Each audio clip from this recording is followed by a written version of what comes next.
Structure of nephron and urine formation in just 3 steps. If the question is asked, draw a neat label diagram of structural and functional units of kidney, we must know that the structural and functional units of kidney are nephrons. Structural and functional units of kidney are nephrons. Nephrons are also called as uriniferous tubules. Uriniferous tubules. There are 1.3 to 1.8 million number of nephrons in each kidney. Each kidney has two parts. One is the Malpighian body and the other is the renal tubule. This part is the renal tubule. And this part is the Malpighian body. In the Malpighian body, there are two parts. One is glomerulus, this red one, and the Bowman's capsule, which is cup-shaped. This cup-shaped part is Bowman's capsule.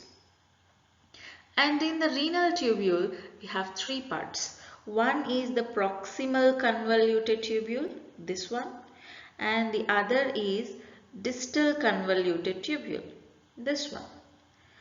Proximal convoluted, in short called as PCT, and distal convoluted, in short called as DCT. PCT and DCT are connected by a loop. This loop is called loop of Henle. Then this DCT opens into the collecting tube. This collecting tube from each nephron will collectively finally opens into the ureter, and the ureter goes into the urinary bladder, taking the urine from the nephrons and the kidney, and from there the urinary bladder stores the urine for some time and then will excrete it outside. So first of all, we will get the blood from the heart. That blood is oxygenated but also has so many wastes. From the heart, that kind of blood enters into the renal artery. This is renal artery. Renal artery enters kidney and branches into afferent artery. Each afferent artery enters into a nephron, and there it will divide into so many bunches of capillary kind, and that bunch of arteries are called as glomerulus. This one. Afferent artery is entering the nephron and branching into so many branches. This bunch is called glomerulus, and the artery which is entering is afferent artery. Okay, from the glomerulus there will be another artery coming out. Exiting out is called efferent. Efferent artery. This efferent artery will coil around the renal tubule and then finally comes out as renal vein. Here if you can see, the diameter of afferent artery is higher, whereas the diameter of efferent artery is very low. This is because if the diameter is less, the lumen inside is also less. As a result, the pressure inside the blood vessel will increase, so that if anything that is overweight here inside can just pass outside.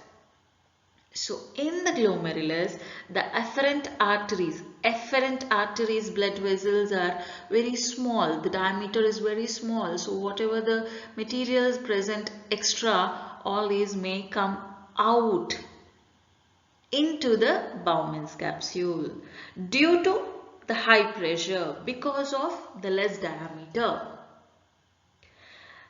So here, whatever the materials that had entered this Bowman's capsule will be called as primary urine. So this is the first step of urine formation.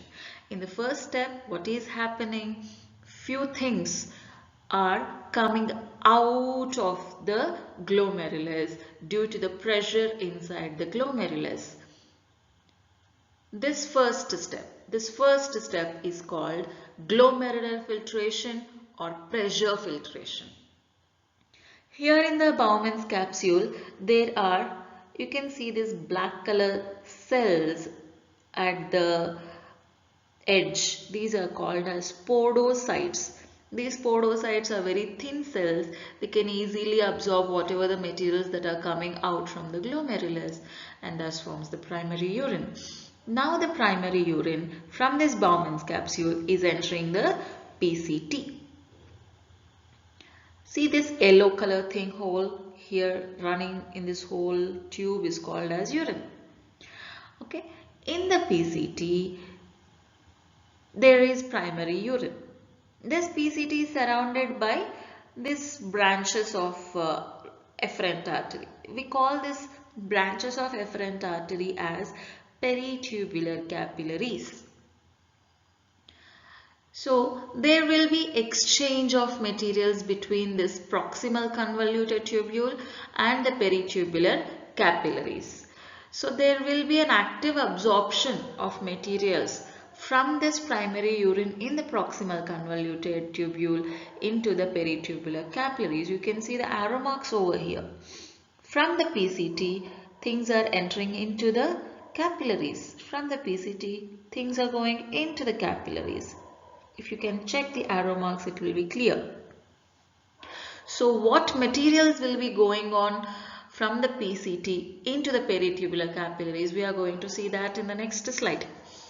So there, from here, whatever the materials which are excreted out, that means absorbed out of the PCT, will enter into the blood capillaries. So if it is going into the blood, that means they must be essential ones. So blood is reabsorbing all the good ones from the primary urine.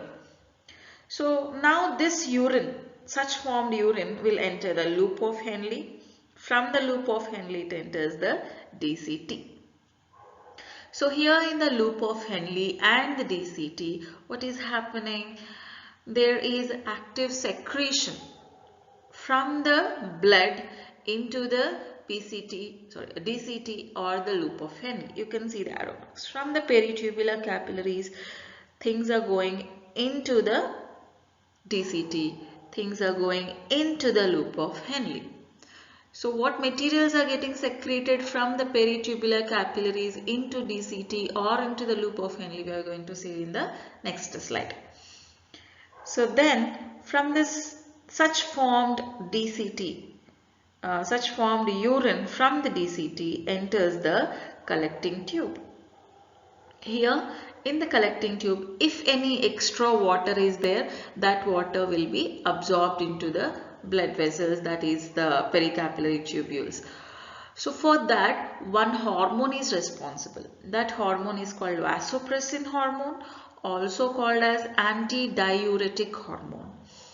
If the urine present in this collecting tube is very dilute, if there is more water in the urine, then vasopressin hormone will release and make the urine into a concentrated urine.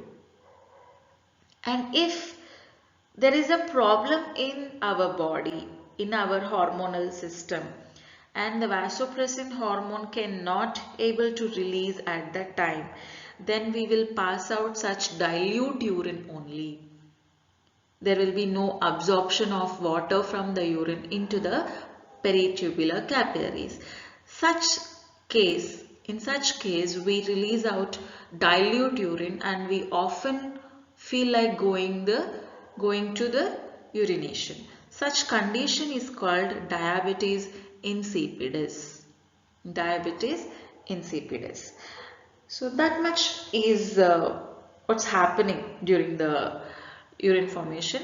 Now let's see what is happening where and which materials are getting exchanged. So as we discussed, first step is called as glomerular filtration, which is also called as pressure filtration. Here materials are getting exchanged between glomerulus and Bowman's capsule. That is, from the glomerulus, few materials are going into the Bowman's capsule. These materials are waste molecules, nutrient molecules and water. As a result, what we are getting? We are getting primary urine.